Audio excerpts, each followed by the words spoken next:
Hello everyone, in this video I am going to give you some concepts regarding the feedback control and the feed forward control.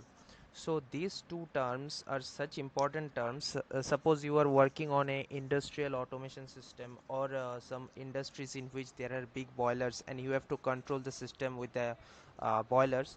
So for that situation, these two things, feedback and feed forward control, is very basic, and you have to know. And if you are a instrumentation engineer or you are a process control engineer, then you have to take some idea regarding these topics. So without wasting any time, I am starting the first topic, that is the feedback control. So feedback control is also called the closed loop system.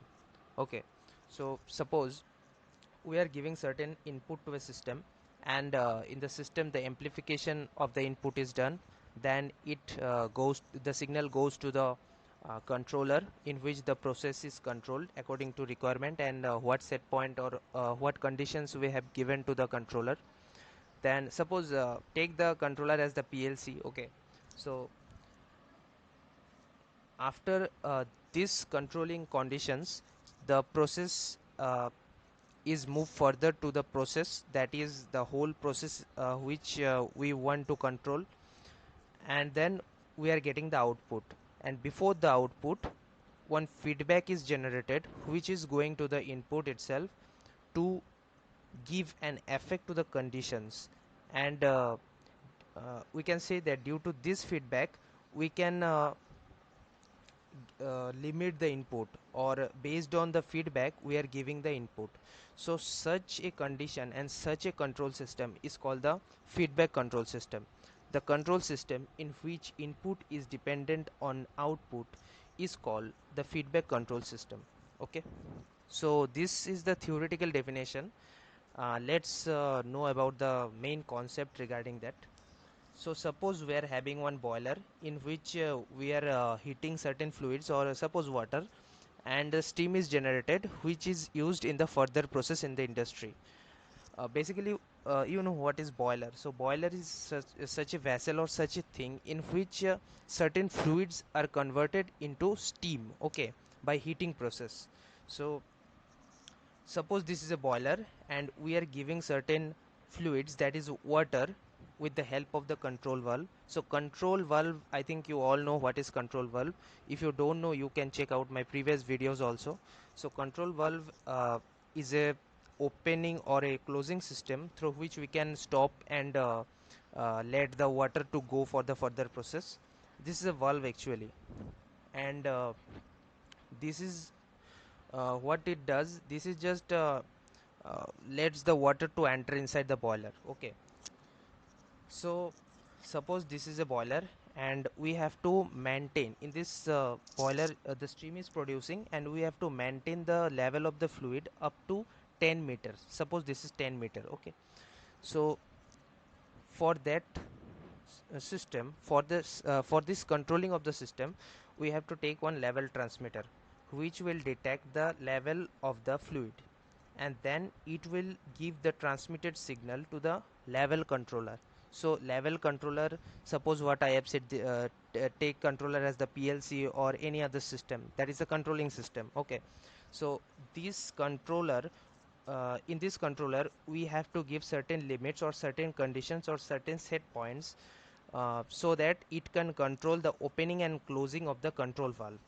So in easy language, we are giving one inlet, that is we are giving water to the control valve. Control valve is opening and closing to let the water to go into the boiler, and in boiler the water is heated and producing steams, and the level of the water is detected by the level transmitter, and then it transmits the detected level signal to the level controller, and based on that signal it will take decision and will let the control valve to open and close its passageway. Okay, so let's check what I have written as a theoretically.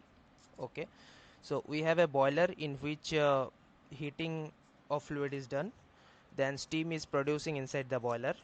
we have to maintain the level of the fluid inside the boiler, and then level transmitter is recognizing the level and sending the signal to the level controller.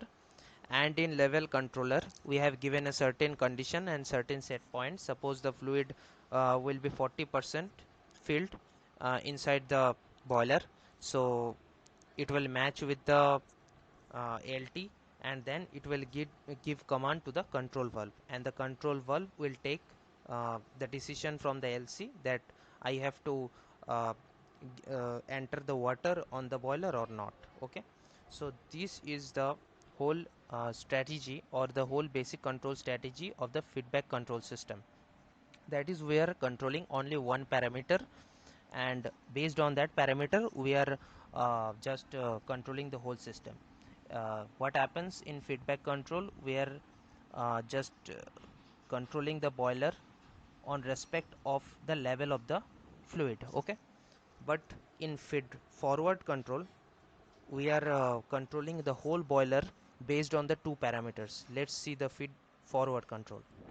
So in feed forward control, it means feed forward means one more step than the feedback control.